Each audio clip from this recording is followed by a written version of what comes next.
Hello নে ভাই, আপনি আমার কথা বললেন তো আইলেন না। হ্যাঁ বন্ধু। হ্যাঁ বন্ধু, এইয়া নে ভাই একটু আপনি পরে ফোন দেই। কি করে এনে? এই একটু নে ভাই লোকে কথা কওয়া যাচ্ছিলাম। তুই এরকম একটা বাজি খেলাবি? কি বেশ দিয়ে এবার বন্ধু? বাজি এই যে এই ওয়ালটা দেখো না, হ্যাঁ এই দিয়ে আমি ঠেলা দিয়া হ্যাঁ। 2 হাত পিছে লই যাব। ওরে আল্লাহ পালোয়ানে আইছে এটা ওয়ালটা, এই ওয়ালটা বাবা সিমেন্টের ওয়াল, এই ঠেলা দিয়ে 2 হাত লই যাবে। হ্যাঁ তুই জানো না ওই যে আমি রুমান রেসে রে গত গাইলো হারাই গেলাইছি, একটা মারছি উড়ে গেছে, আর ওয়ালটা আমার দেখ কোনো ব্যাপারই না। তুই খেলাবি নি বাজি? এই হ্যাঁ খেলামু। কয়টা করে খেলাবি? 100 টাকা। তুই যে ওয়ালটা, হ্যাঁ। তুই যে ওয়ালটা হ্যাঁ। ঠেলে 2 হাত পিছে নিতে পারো, হ্যাঁ। তাহলে তোর 100 টাকা দেবো।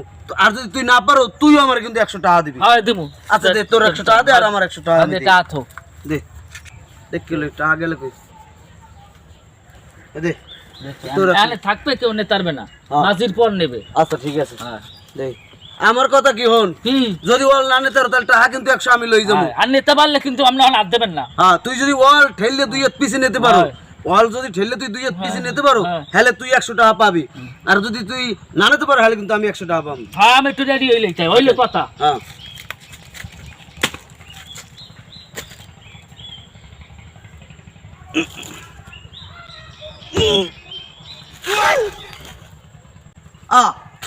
তুই এই ওয়াল জানার তে হানি তো আমার 2 হাত কই? তোর 2 হাত পিছে। তাহলে আমরা এটা কেমন? আদাই না সরে। আমার এরকম বলদ বানাইলো ওয়াল তো জায়গায় রইলে ছেলে হাত দিলে পিছে লই গেলে, এইতে তুই বাজিতে জিততে গেছো। এরকম বলদ আছে?